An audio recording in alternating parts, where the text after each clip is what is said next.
Carter English here with HiggTalks. We've got Jamey Ice with me today of 6th Avenue and everything associated with it, as well as Green River Ordinance, guitarist. So welcome, Jamey. Thanks, man. Glad to be here. Yeah, this is, I think, the third conversation that's been someone I would call a friend, so that's always fun. It makes this a little bit easier. People are always like, "Oh, you seem so organic." I'm like, "Well, so that's my friend." So you're saying you're not friends with the other people that you have had on here? No comment.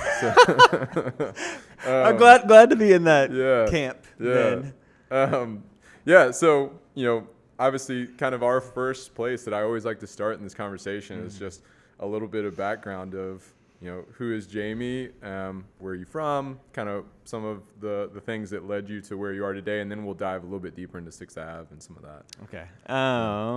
That's always such a hard question. Yeah. When people are like, "What do you do?" I'm like, doing a lot of stuff. Yeah. So I'm from Fort Worth, Texas. I've lived within a 3-mile radius my entire life. Wow. Started playing music very early on. I was bad at sports, so my parents bought me and my brother guitars, and started a band called Green River Ordinance when I was 15. My little brother Jeff was 13. We played in high school. Went to TCU, which is right down the street from the high school I went to. Yeah. Were you a Pascal guy? Pascal guy. Nice. So literally like I literally have lived within a 3-mile radius. Wow.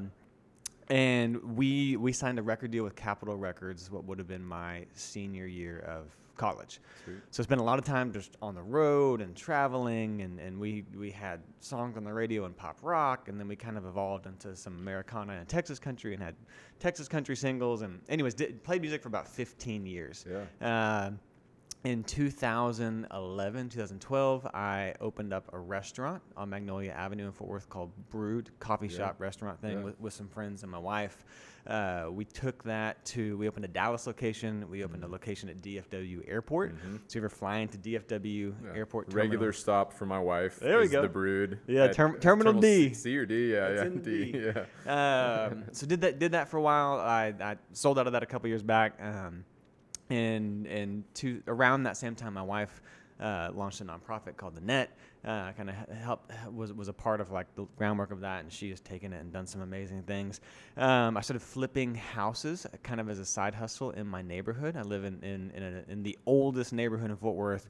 And me and my buddy just started buying and restoring old historic homes. Nice. And so we wound up started as a couple, and then we wound up probably doing 120 old historic homes that we bought and restored, and I just started posting what we're doing on Instagram and social media, and through that, people started calling us saying, "Hey, we love what you do.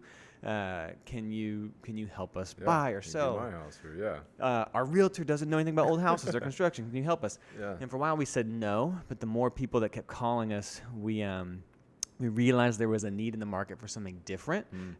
Specifically, real estate at the time, 15 years ago, was very suit and tie. Yeah. And if you look at me, I'm there's nothing wrong with suit and tie, but that's just not me. Right. Long-haired musician. And at the same time, I think my generation cares a lot about originality. We want something that feels like us. Right. We want to buy a house and make it their own. And so the traditional real estate process, it's hard to do that. You got to hire an agent, and then a designer, then a contractor.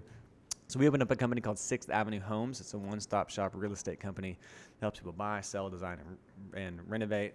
And so we launched that in 2016. Yeah. Kind of stopped touring and playing music as much around then as we launched that, and that's grown. We now have 30-something real estate agents. We have interior designers. We have architects. We have a big construction team. And we've opened a couple offices. We just opened a Parker County office, Weatherford, Aledo. Then we just opened another office, kind of announced it a couple days ago, in Bell County, which is Temple and Belton, right outside of Austin.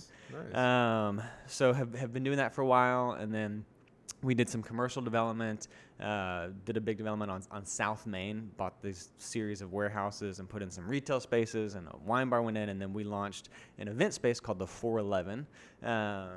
Did that, helped start that. And then most recently, like in COVID, we launched a marketing company called 6th Avenue Storytelling. Yeah. And so have worn a few hats and been a part of a few different things. Good. Nice. So kind of maybe an entrepreneur at heart. All right. Well, that's the end of our podcast. So yeah. No, man, there's so many things I was thinking about through that. So first of all, and I've told Jamey this before, that I remember seeing the chalk art at TCU, walking to class thinking, what is Grow? I don't know what that is, which was his band. Wait, Green River when did you Ordinance. graduate TCU? When were you I there? graduated in 2010. Okay. Yeah. Cool. Yeah. So, what are you, a couple of years ahead of me? Couple years Something ahead of like you, that? yeah. So I just remember seeing those and then seeing y'all live at a couple points in my college career. So it's just funny to fast forward to where we are now. But okay, so obviously, And I would say so that like Yeah, we yeah. would literally, when we play a show at TCU, I was like, I don't care if people like our music. Right. I want every human on campus to know who Green River Ordinance Yeah. is. And so we would put these flyers everywhere. We'd do all this crazy Facebook stuff and emails, and we would go to play Right. at sororities, and we would sidewalk chalk all over the campus. Yeah. Literally at like midnight. Dude. And I think that's, I was never the guy in the band like sitting in the corner writing songs. I'm like an okay guitar player. I write a little bit, but I loved the business side of it. I love the marketing side of it, which and a lot of what I learned in music is kind of what led to starting 6th Avenue Storytelling. But it's fun hearing, because at an early age I was like, how do I get people to know who we are? Yeah. Well, that like leads perfectly into what I was about to ask, is that like you were 15, your brother was 13. Where do you think that thing comes from in you of, okay, I'm just gonna hustle, I like the business side, like how do I just start? Like where did that come from in you? There's like a very I'm trying to think of where I want to go with that. Yeah. There's like a a psychological, nurture, nature. Right. That's a great question. Where did it come from, like that hustle and that drive? I think if I can be like really vulnerable and honest and maybe like take us to a weird spot, I was a really like chubby kid in elementary school. Okay. And I just didn't ever feel cool, and I didn't,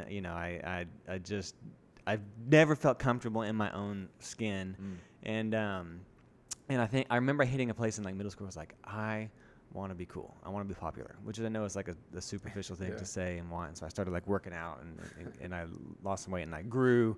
And so I just was like, and some of that is very unhealthy. Like I want to be cool. And so I think a lot of that drive in high school and in college and this promoting thing came from this like feeling inadequate and not comfortable in my skin. Right. And wanting to like, I want to be popular. I want to be loved. Yeah. Truth of the matter is like popularity and fame doesn't make you feel any more loved. Right. But I think that probably that initial spark came from some of those insecurities. And on the flip side, I think that's just how my brain is wired. I became a small business owner at essentially 20 years old. Like when we got signed to Capitol Records and I left TCU, I'm like 15 hours short of graduating. My parents were like, you're cut off. Go do this thing. We support you. We love you, but you're cut off. And so from the age of 20, like I now have a small business that has to support me and my brother and the rest of the guys in the band. And so, and that lit me up. Like I loved the challenge of it, whether that came from these early, elementary school insecurities, but something in my brain was wired to like, I want to take something and grow it and run with it and chase this dream. Yeah. No, it's so funny. So honestly, it's weird that there's a little bit of kind of synergy between our two stories, and that actually it was somewhat similar for me. And my brother was captain of the football team in front of me, and so I started to develop this like, I want to be like that. I want to be similar. I'm gonna drive. I'm gonna push. So there's some of that same thing. But in any of those endeavors, especially the ones that are new to you, as probably all of them were at some point. It requires a great deal of even humility in that to say, like, hey, I'm going to figure this out. I'm going to just go and I'm going to start doing it and figure it out. So like, as you've started each of these businesses, could you point to anything that you would say, this is kind of part of my process, is that like, I just start here, or is it just, I just start, or what does that look like when you looked at, you're 20 years old. Hey, I'm kind of I'm a business owner now. Yeah. How did you start learning? Is it ask a lot of questions? What do you do? Yeah, I mean, I think, how did you start learning? What's your process like? I think fundamentally, I believe that in many ways, like, you're in control of your own destiny. Like, I don't believe in just being found, and I think most people just wait to have this thing happen. Sure. And I've always been, I'm going to chase it down and make it happen. Like, I believe in a little bit of luck. Like, I've been given a lot of luck. I feel like God has given me favor and open doors. But at the same time, like, I think you have to go get it. Right. And the life you want, like, it's in your hands to create it. And so, in that said, I've always kind of chased things that I'm curious about or liked or want to do. And I'm a big believer is if you know why you want to do it, if you know the heart behind it, if you know the mission behind it, if you have a vision of what it can be, you can always figure out how to do it. Like, how is easy to figure out? And almost all of those, like a band or a real estate company, like started a real estate company without having a real estate license or knowing anything about that. Started a marketing company without having ever worked at an agency. But I think there's an element, like, if your vision is big enough, a strong enough vision will create discipline, and you can figure out how to do anything. Yeah. And so, Simon Sinek, lead with your why, was always a big part of sort of my story of, like, man, if you have the heart and the reason and the motive and the vision, you can figure out the rest. Right. Like, that stuff's easy to do. Yeah. And I think one of the uniquenesses to you that I see from afar is probably that fresh perspective that you're not like an industry person in any of those. No. I'm not an industry real estate guy. I'm not an industry podcast, marketing guy. I haven't just, grown up in that. And so I think you bring a lot of, like, fresh set of eyes to a lot of the businesses that I've seen you create, which I think is part of kind of your secret sauce, is that you show up very genuine, you show up very, real, because that's just who you are, and you're looking at it with that fresh set of eyes. Yeah. One of my favorite quotes is, I'm going to butcher his name, but Yvon Chouinard, I think that's his name, the founder of Patagonia. Okay. And he has this. I've heard his podcast. Yeah, before. yeah. Oh, dude, he has a great book. He's inspiring, but he has a podcast about entrepreneurs, and he's like, entrepreneurs are a lot like juvenile delinquents. Like, juvenile delinquents are like, I don't care, about the rules. I'm going to do it my way. Yeah. And entrepreneurs are, and some of that's good. Some of that's, again, has brought a fresh perspective, and some of it's can get you in trouble. Right. But I think I've always been like, man, I don't care how it's been done. I think there's a better way to do it. One of our missions for 6th Avenue, like the parent company of 6th Avenue Homes and 6th Avenue Storytelling and 6th Avenue Lending and all those is just exploring the better way. Like, there's always ways to put your stamp on it. Yeah. That's awesome. So as you've grown then, how have you, like, fought? Like, what are some things that you do to make sure that you still stay, like, kind of true to that mission vision statement that you have? What do you mean, just exploring the better way? Yeah. I think it can get really quick, and the reason why I'm kind of asking that, because I see oftentimes, like in the insurance industry, a lot of times that it's like, well, this is the way it's always been done. Yeah. There's a lot of that, especially when you're at a company like a Higginbotham. One of the things that I think we mostly do well is, let's not just cling to, like, this is the way it's been done. Yeah. Like, let's do the right thing for the customer. And so for you, and that's one of the reasons I love Higginbotham. That's what, like, I'm a client because I feel like y'all have taken a different approach to insurance and think outside the box. Yeah. Well, thanks. So then how have you tried to make sure that your employees don't get ever to a point of settling and saying, well, this is the way we've always done it? That's a great question. I think, one is I hate that phrase. That's the way it's always been done. Yeah. And I think, whether it's good or bad, sometimes it's a superpower, sometimes it's an Achilles heel, but I don't like rules. And I don't like when someone says no, or someone says this is how it has to be. Yeah. I generally want to explore and pave my own way. Sometimes that's a painful process, but I think specifically for employees, we are a very mission and values and principles driven company. And what I mean by that, again, like when we started 6th Avenue Homes, which is like the first kind of umbrella under 6th Avenue, we had no earthly idea how to do what we were doing, but we were really intentional. Like, what does it look like? What is our why? What is our values? What are our principles? And one of those is, we reject the status quo and encourage innovation.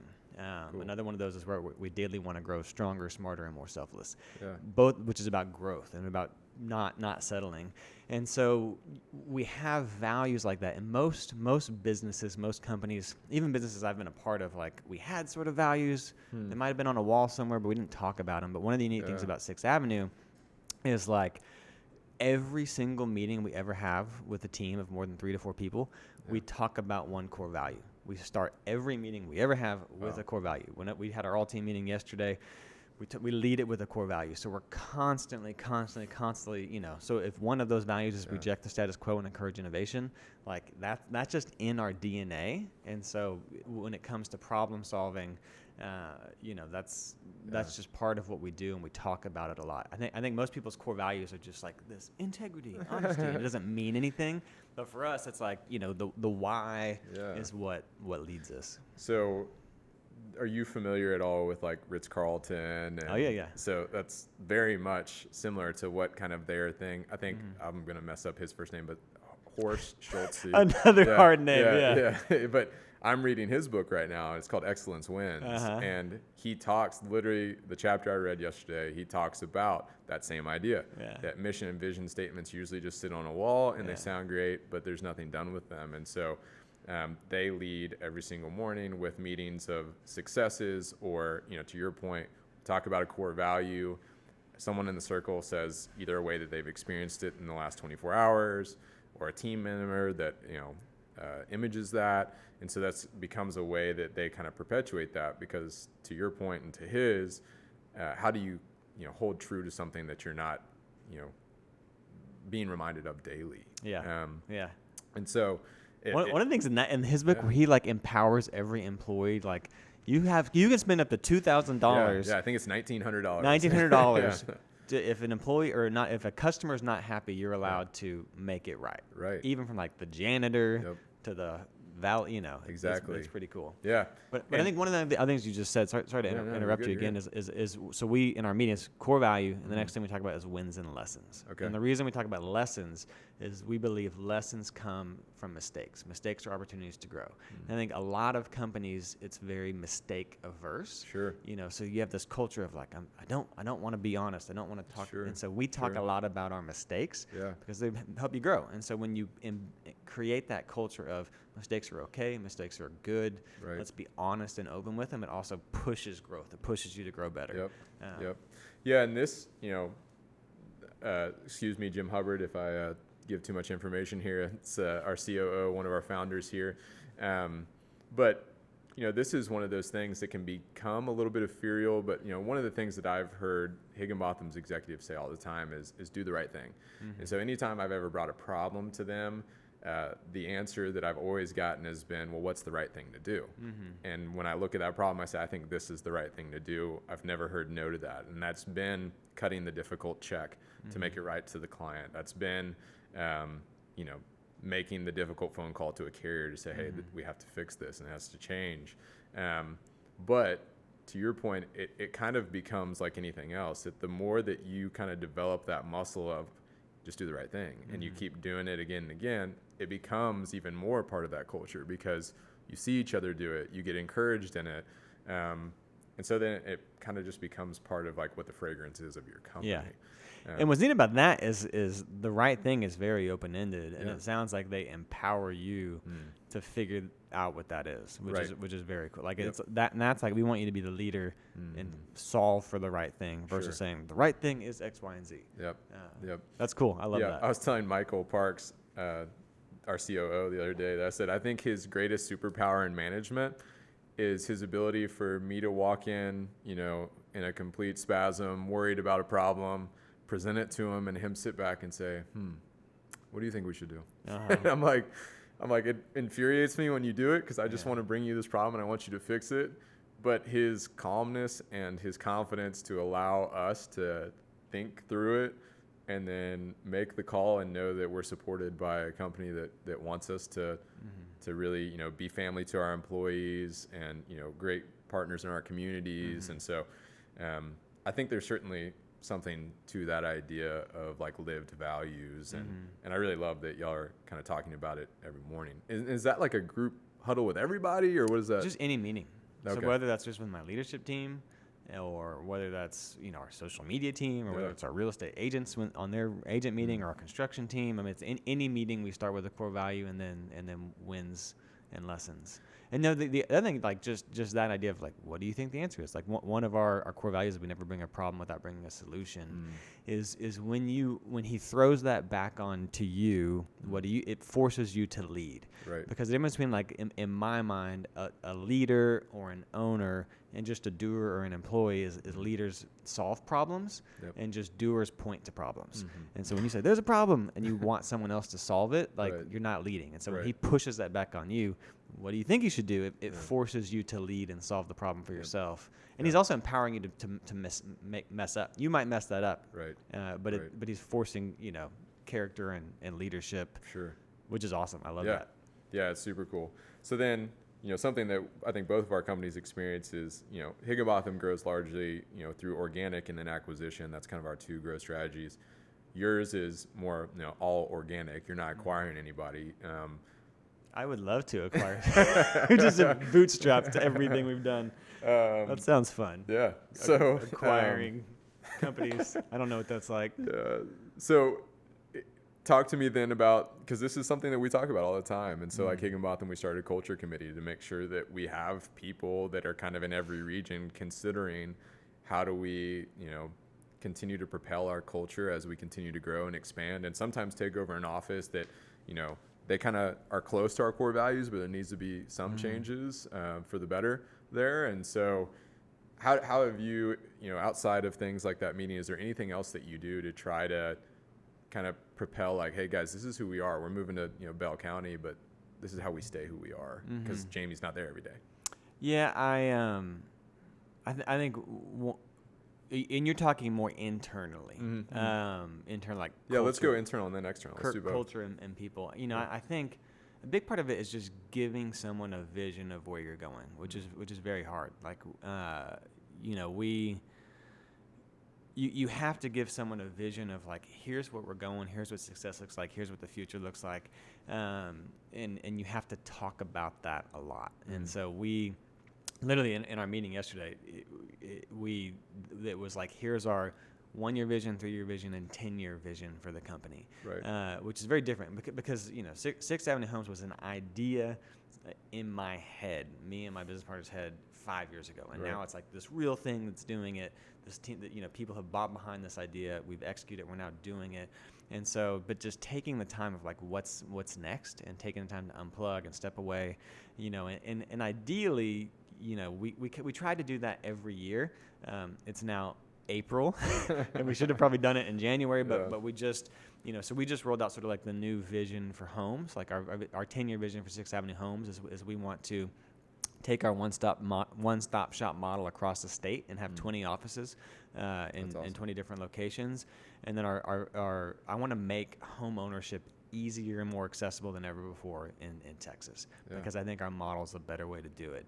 And then with 6th Avenue Storytelling, my vision is to encourage entrepreneurship, to make entrepreneurship easier and more accessible than ever before by giving people my playbook for growing a business. Cool. And so, the vision there is I want to give tools and resources to 100,000 entrepreneurs in the next 10 years. Yeah. And I want to help, 30,000 entrepreneurs and small businesses. Here, my team can help you grow your business. And so I think talking about where you want to go and having this aspirational, here's where we're going to go. And so we have, Jimmy, my partner, and I have always been really, really intentional and good at doing that, taking some time to unplug and then coming back. And we have literally done it every single year. Every year, our 1-year goals, we're like, we did it. This is, we said we were going to open this, and here we are. Right. Man, that's sweet. I've always tried to do that. To your point, I've kind of been in the same boat this year, but I was trying to do that on a small scale. And I think that, any sort of entrepreneurship, in my opinion, requires a lot of just that kind of building block of, I remember when I first did it, it was just me and some of my friends that I work with here were like, what do you mean you're setting like mission, visions, and goals for your year? Like, I was like, well, at some point I'm going to have to cast to other people. And if I'm not casting to myself, I'm like, how can I ever ask anyone else to follow something that, like, if we don't know where we're going? Yeah. You know, and you have to remind yourself of that. Yeah. So I do, like, we do it for a company, and then I have a little card. Right. It's a front and a back. One side is like my declarations, truths that I kind of preach to myself, and the back is my sort of purpose for the year, and then my 1, 3, and 10-year goals. Yeah. And I print out like 20 of those a year. I stick it on my desk. I stick it in my Bible. I stick it next to my bed. Yeah. And so I'm constantly looking, saying, here's where we're going. And so, and then when hard stuff happens, Yep. you know, when COVID happens, and you're like, oh my gosh, the world is crumbling. You know, you have that. This is where I'm going. I can't stop. I Right. can't give up, because I wrote this down on paper. Here's what we're doing. Yeah. And so I'm like, having it for your personal is probably Right. just as important as having it for your company. Yeah, mine have always been like business, spiritual, and then personal. Like, what are the three? Those are kind of my 3 buckets that I have. Like, what do I want to accomplish this year? You know, what are the things that we're holding close to? We being me. Now I have a wife, both of us. In terms of like who do we want to be as a people, as a family? Yeah. I think those things are incredibly important. So, you know, obviously there's a lot of things happening right now. You just kind of laid out your kind of 10-year vision there, or mission. What like right now in Jamey's life, about 6 Ave, about business, what kind of like gets you most excited right now? What are you looking forward to the most? That's a good question. We're opening some new offices of 6 Ave Homes, which is exciting, and we just have a great team in place that does it better than I can do it. And then I swung really hard into 6th Avenue Storytelling. So I am, my partner Jimmy is essentially kind of like the CEO right now of 6th Avenue Homes. Cool. I'm still a part of it, in charge of marketing and bigger vision, but he's running it. And then I am essentially like the CEO of storytelling. Nice. So I spend 90% of my time on the storytelling side, 6th Avenue Storytelling, and I just love it, because I get to literally take everything I've learned about business and marketing and give that, you know, here's what I've learned, and help small businesses grow. And one of the neat things about what we're doing is that kind of on a consultative basis as well, or right now is it just content? Like, what is that? It's kind of one of two things. And so one of the things one of the reasons there's a backstory to why we started it and what some of the things that we do, but part of it is we either consult, saying, hey, here's my plan here's everything I've learned, here's my playbook, let me help you articulate your story and give you a marketing plan for you and your team to execute and go. Cool. And that's for a lot of businesses and small businesses that can't afford a full-time agency. Yeah. Or if you're like, you can't afford that, you know, we do ongoing work and storytelling, as we call it, for a lot of great brands. Nice. And kind of our focus is primarily on, 1, organic growth, 2, on like using story to market and grow your business, which I believe is like the most effective way to do it. And 2, particularly small businesses and entrepreneurs. A lot of like big agencies, ad agencies, marketing want like these want Coca-Cola, want Perrier. I am not interested in that. I think in my mind, small businesses are what make a city special. It's like going to New York and eating at Sbarro. Like, nobody wants to do that. Like Michael Scott. You know, what makes Fort Worth special are like the Fort Worth local brands. You know, Joe T. Garcia's, and like that's the heart and soul of a community. So when you help and encourage and support those, you're literally shaping the things that make a city special. So I think that's what I am most excited about. We have a few other ventures and things we're working on, but a lot of it is like I get to spend every day helping to support and encourage entrepreneurs to grow their business and give them success. That's awesome. That's super cool. All right. So, you know, we've touched on the business side of music. We've touched on the business side with real estate and storytelling. Now, the last thing that I think people are always going to want to hear about, let's talk music a little bit. Let's talk, talk to me just a little bit about like kind of what led you out of that life. What was your favorite things about that life? You know, I won't say out of it because you're not completely out of it. But we just do it a little bit. But a lot. I think there's actually quite a few people that probably just know you as Green River Ordinance. So yeah, talk to us. Like, what was that like? What was it like being in a band like that? That, I mean, honestly, it's kind of funny. Y'all had a ton of traction right when you kind of were like, all right, bye. Yeah. Well, I mean, what got us out of it was we also having kids. Yeah. And we'd just done it for so long, and it was fun, And even like our last album that we released in, I think it was 2016 or 2015. I mean, it was the number 6 country album. It was the number 1 folk album on Billboard. Yeah. We had like 3 number 1 Texas country singles on that album. It's crazy.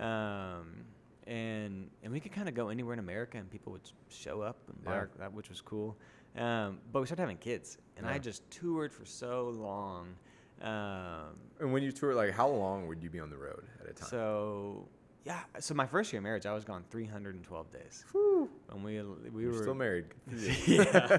And then I would say on average, it was probably anywhere between like 200 to 150 days. Dang. And so one thing I've found is I love routine. I love like making my lunch and going to the office. And so just, literally my brother and Josh, our singer, and myself had kids, and we were just like, man, we love this. This is special. This is fun. This is great. But we want to be home for our kids. And at the same time, 6th Avenue had just kind of started to blow up for me, and it just felt a calling to kind of be back in Fort Worth. Yeah.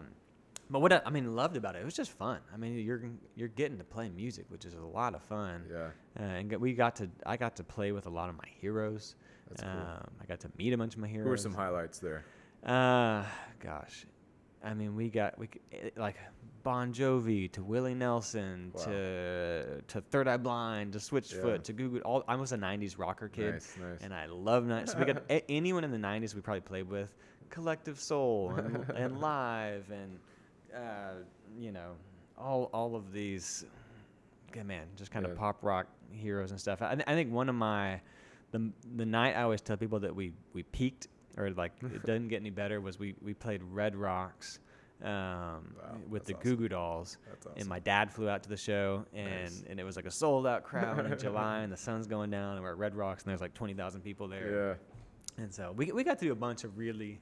Yeah. I have a bunch of cool stories I'll be able to tell my kids one day. Man, I feel like you've lived a lot of lives, and you've done a lot of cool stuff. As a friend, I can definitely say like I'm certainly proud to even just know you. I mean, you do a lot of awesome stuff. So definitely some stuff to tell your kids there about. Okay, so you talked about like the thing that makes you most excited right now is 6 Ave Storytelling. So love for storytelling, marketing. So where does that kind of give us kind of an overview of like what does that look like? Yeah. Yeah. So I'm going to answer that just with like kind of the backstory. Okay. And so when I was with Green River Ordinance, I managed the band off and on. I booked the band off and on. I marketed the band off and on. I acted as a record label off and on. And one of my big goals in wearing those hats was, how do I take someone from just a casual listener to a super fan? Someone that comes to one concert to comes to all the concerts. Someone that buys one CD, back when people bought CDs, that buys all the CDs. And what I found was the more people felt like they knew us, the more likely they were to feel connected to us, the more likely they were to become that super fan. And so when there was this personal, like, I know them, it deepened the relationship, they're more likely to be the super fan. So a big part of our marketing strategy really shifted from sidewalk chalk, come to the concert, to sign with a label and look how cool we are. Here's tour posters, come to the concert, buy the CD, to here's what I'm eating for breakfast. Right. Or here's my dog, or here's what we're listening to in the bus, or here's what we're doing backstage. And so it was very content heavy, inviting people behind the scenes, saying, here's our story on a personal level. Yeah. So I'd show up in Minneapolis and someone would be like, Jamey, how's your dog Oliver? And I'm like, I've never met you, but you think, but they felt like they knew me, which was the point. And so fast forward, when I opened Brewed, I was kind of in charge of marketing for Brewed, the restaurant. And I was like, I'm not going to spend a penny on advertising. And the reason being is my personal theory is that the moment someone shows up on my phone or on my TV or my radio and says, buy this thing, we tend to tune out. We're so inundated with advertising that we instantly goes in one ear and out the other. Yeah. And not even that, just you're annoying me and I don't want to follow you. Right. And so I one of the mistakes I see a lot of businesses make is, one, they treat things like advertising, and two, they treat their social media like advertising. They get online and say, buy this thing, buy this thing, buy this thing. And I'm like, no one wants to follow that. And so with Brewed, I was like, I'm gonna try marketing it the way I marketed the band. Yeah. And we're gonna do a lot of content. We're gonna do a lot of social media. And instead of saying, here's a cup of coffee, come buy it, I was like, I'm never gonna say come buy it. Instead, we're going to say, hey, here's your cup of coffee and here's where it came from. Or here's John, the barista who poured it, and here's their story. Or here's Joe, our regular, and here's his story drinking the cup of coffee. It was very story-driven content. And so we very quickly grew to have more social media followers than any restaurant in Fort Worth at the time. It brought a lot of people in the doors. And then when we were doing Ave Homes, it was a similar thing. Every other real estate agent and company in town, if you look at their social media, it's like, here's a house, buy a house, here's a house, buy a house. And when you look at their websites, it's like, here's a house, search for the house. And instead, we were saying, here's what we're doing. Here's my kids on the job site. Here's why. Here's the heart and the mission behind it. Here's the families that we're helping. Man. And if you go to 6 Ave Homes website, it's all people. I think people buy people. And one of the other things that we did was, I think when you communicate in story, people listen. When you tell a story, people perk up. When you say, come buy this, people tune out. And so we took a lot of time to craft our story, and specifically our customer story. I think there's two main stories when I talk about storytelling, which is a fluffy word. Yeah. I think there's your customer story. Here's what you want. Here's how we make your life better. Because for you, no one wants an insurance agent. Right. No one wants that. What they want is to protect their business and not get sued. Yeah. Or when something bad happens, you got it covered. Right. And so how do you communicate that? And so we spent a lot of time articulating our story, and then when we launched the event space, we kind of used the exact same formula. When Melissa launched the net, it was very content heavy, inviting people in the story. And through all of that, through all those ventures, I hired almost every marketing company in Fort Worth, and there are a lot of great ones. And what I found was almost all of the agencies could make me a great logo, a great graphic, a great website, but there was always a disconnect on feeling like they got me. So they make me a website, and I spend all this time having to rewrite it. So I'm like, they don't get me. They don't know how to tell my story. They don't understand my story. And then, and I think the reason being, I think a great brand is, in part, here's your logo and graphics. It's important, but I believe words sell things. Graphics don't sell things. Words sell things. And so I kept finding these marketing companies would spend all this emphasis and time on graphics and logos and visual things, but they didn't spend any time getting to know or articulate my story and creating language around it. So that's one of the big secrets of what we do with 6th Avenue Storytelling, is help people identify and communicate and explain those two stories. The flip side, I also built all my businesses on social media, using content, throwing content out there. And one of the things I found is all these ad agencies weren't set up to do that. So I'm juggling these businesses, I'm growing a team, and I kept saying, can you take over my social media?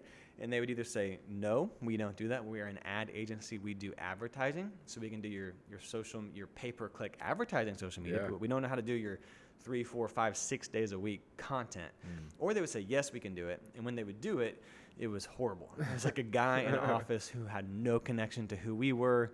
Right. It just felt a disconnect. And it was always like, let's do a campaign. I'm like, I don't want it or need a campaign. Yeah. I need ongoing content. So Jimmy and I, my partner, kept joking, we should create our own marketing company, because there's kind of a hole in the market. So that being said, one of the things that we do with 6th Avenue Storytelling is one, and I think every business should use storytelling to market. Is one, we help businesses identify and communicate and create language around their story.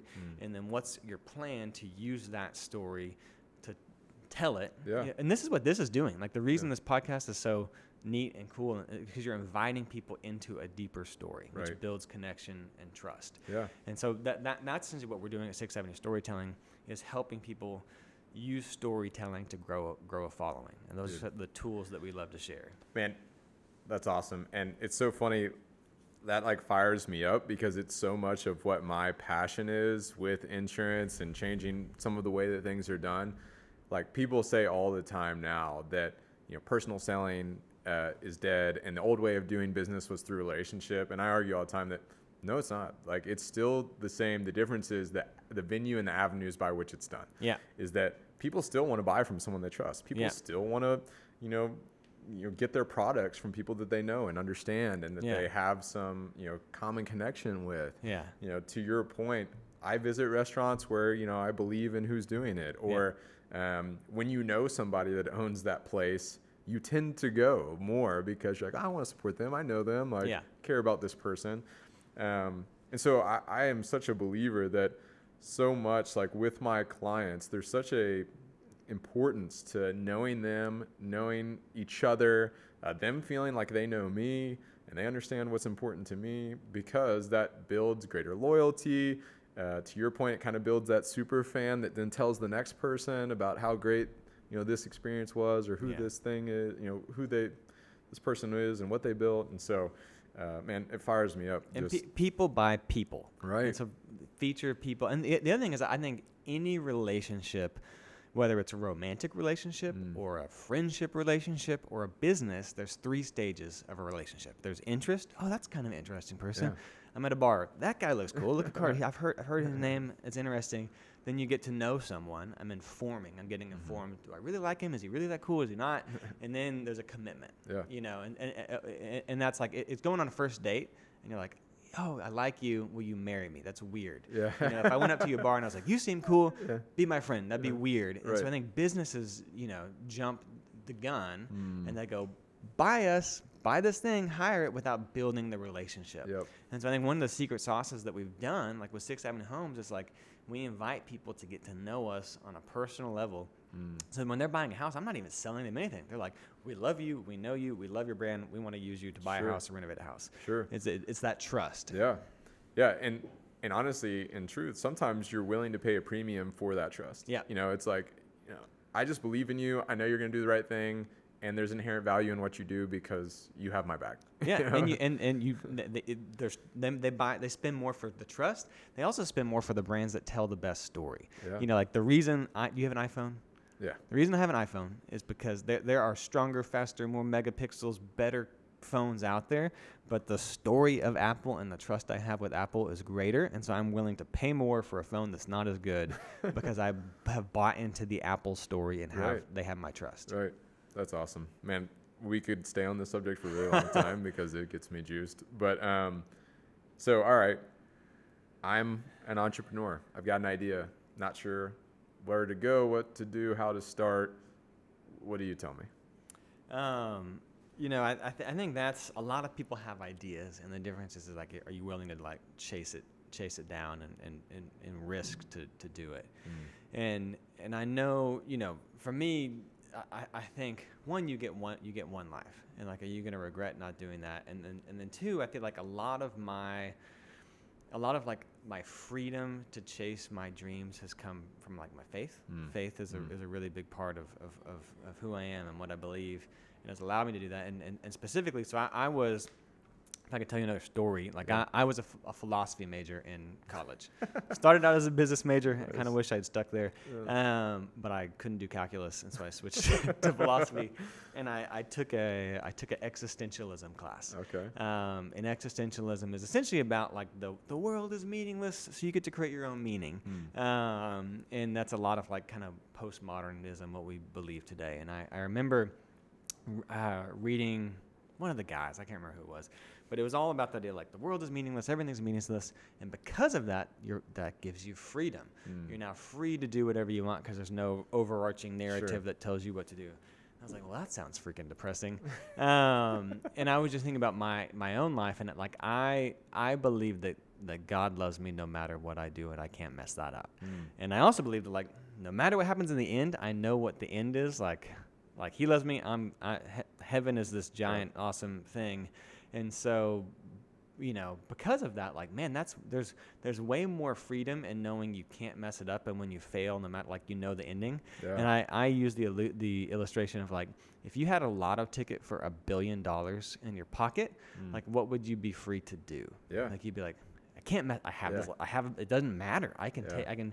And so for me, I think just knowing my identity and having this faith and knowing like the end is good, like has freed me to go for it.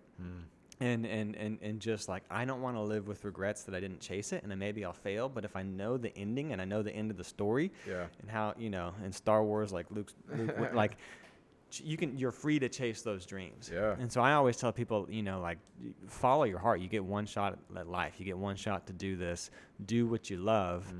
And that doesn't mean everyone has to start things or be an entrepreneur. That's not made for everybody. But I think regardless of what it is, like, do things that love and light you up because you get one shot at life. Yeah. And specifically, if you know what you believe and why you believe it, and for me, that's faith and my relationship with God, that has freed me to take a lot of risks and chase the things because it's kind of like bulletproof. Like Yeah. if I fail, it doesn't matter. Yeah. Because I can get back up again. Yeah, man, I love that. Anyone that's my friend has heard me say this before, that my biggest fear in life is being like 75 years old, like sitting in my lawn chair on my front porch with plenty of money in my bank account in a beautiful home, with the thought in my head that I just lived a really normal, comfortable life, and I went to work every day and I never risked it. And I never just jumped at the things that made me passionate. Because to your point, and I say this to my wife whenever we consider difficult decisions, is that if I really believe that I have 10 billion years, 100 billion years after this 20, or the next 5 that could be impacted by this decision, then doesn't that make this decision pretty meaningless? It makes it, it frees me up to say, like, I can go let's just try it, and whatever. If it doesn't work, it doesn't work. 100%. And it doesn't mean everyone should go start a business and do like. Sure. I have friends that are accountants that are like, God made them to be in but they're doing what they love. And so I think the bigger point is just, do the things that you love. And there's an element of like work is always going to be hard. It's never like, this is so fun. It's like work, and you got to grind, and it's hard. But you should do things that inspire you and you're gifted at. Yeah, I mean, I find that in insurance. So insurance is such an industry that's not sexy, and that, no one, my joke in the office is I'll walk around when everyone's acting depressed, and I'm like, guys, this is it. Like, you remember when you were a little kid and you put on a polo and you grabbed a briefcase and you ran around the backyard and you're like, Dad, I want to sell insurance. I'm like, guys, we're doing it. Everyone's always like, you're so dumb. Why are you doing that? Yeah. But I'm like, the whole point is that, it is what we make it. And there's like wonderful opportunities that we have every day. And like never in a million years, I think I would wake up fired up. You get to help people. You get to meet people. Yeah. And insurance gets to help businesses grow and support them and benefit. Like you're helping create all those things and touch a myriad of different businesses. I mean, I work with so many different clients in different spaces. And so, I fully agree with you that, and man, I think it's an awesome encouragement. Thanks for the vulnerability in that. And so we kind of always end the podcast with the same kind of couple questions. When you look at all your businesses, obviously you've got employees, you've got the people side of things. So you've got the benefit side. I'm sure there's a lot of exposure there when it comes to building houses and even some of the E&O with consulting and giving advice. And so when you look at insurance, what have been some of maybe your biggest pain points or frustrations when you say insurance industry in general? Pain points? I think just by nature, I have a really high risk tolerance. Yeah. I think probably most entrepreneurs have to. Yeah. So like my threshold with risks is very I have bet it all on the line a lot. Yeah. And so, which is kind of counterintuitive to insurance, because insurance is all about mitigating risks. And when you have like me and my partner Jamey, like we're just like, screw it, let's do it. Like, that in and of itself is contradictory sometimes with insurance. But at the same time, you need that. Yeah. And so I think the pain point of just sometimes being like, do we really need that? Do we have to have that? Yeah. In reality, you do, because now there's way more on the line than just you and him. And so just knowing what we need between all the different ventures we've been a part of, just, having any idea of what we need. And so, you guys have actually been really, really great and our stuff is complicated because I'm like, we have a construction company, we have a design company, we have a flipping company, we have a real estate brokerage, we have all these things. Right. And then having someone that will like wade into the messiness of that with us and help organize it. Yeah. And then, also how do we get you the best bang for your buck? Because I'm also like, I don't like paying taxes. I don't like paying for insurance. And so finding someone who will kind of fight to save us the most money while mitigating those risks and dealing with kind of our extreme, we don't care about risks personalities. Yeah. And so y'all have done a good job of that. Awesome. Like I never feel like it's always like we're trying to find you solutions, not just sell you something. Yeah. Yeah, which honestly, it's so funny in the industry. I certainly feel like that's one of our differentiators. We talk about being single source and really being ingrained with clients. But so often that's like the biggest, difference I typically see meeting with a client versus maybe some other brokers is the end of the day, kind of all of us have the same toolbox. And it always kind of blows my mind when guys or girls are showing clients or prospects, you know, like half the tools and kind of just playing there. Because typically in my mind, like a business owner like you're successful because you're probably a pretty smart guy. You can look at a set of problems or opportunities and you kind of select according to your business and your risk tolerance, and this is how we're going to handle it. And so often I think like the biggest differentiator can just simply be that consultative nature of saying like, hey, here's all the things we could do.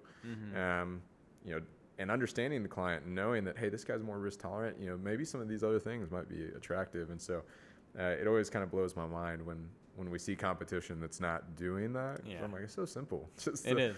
And it builds that trust, Yeah. you know, because at the end of the day, it's like it's Right. trust. Right.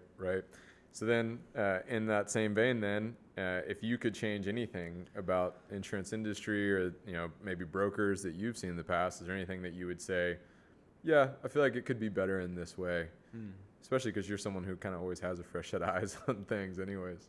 I think, you know, I think just having the willingness to like sit down and explain it. I think some of the requirements on the construction side are silly to me. I don't know that I can get around changing some of that. Yeah. Like needing to cover some of the stuff. Like I'm like, I don't get it. I don't know that I'll ever get it. I wish it wasn't that way, but it's fine. Yeah. But I think just, you know, we talked about it. I think just having someone to sit down, like, let's explore all the options. Yeah. And when I feel like someone has my vested interest, meaning specifically, I want to save you money and give you the best bang for your buck, then that's always a good feeling. Yeah. Like, that's someone I want to do business with for life. Like, For sure. We're big on loyalty. And so when I feel like someone actually cares about me, not just selling me the product, then that's. And I feel like I've gotten that. That's why I'm a client. Yeah. Well, thanks. Yeah, and you know, again, thank you for being on it, for being on this podcast, and for you know, all of the compliments that you've given about Higginbotham, and then just being forthright and being willing to share kind of some of your insight and wisdom to everyone that listens to this, especially to our like entrepreneurs and people that are aspiring out there. If people want to follow you, find you, obviously Google, but where else? I always say Google. It's like my dad's like, where are we going? I'm like, type it in Google. I'm not going to give you directions. Yeah. But joking aside, Yeah. so Jamey Ice, JameyIce. You can find me on Instagram at Jamey Ice. Okay. On Facebook, /Jamey Ice. LinkedIn, I don't know what it is. Yeah. Type in Jamey Type in Ice. Jamey Ice, search Or for your 6th Avenue, 6th Avenue Homes, Green River Ordinance. Just Google any of those things. Yeah. I know I'm not giving you like, go to this website. Just Google it. You'll find it. Sweet. Perfect.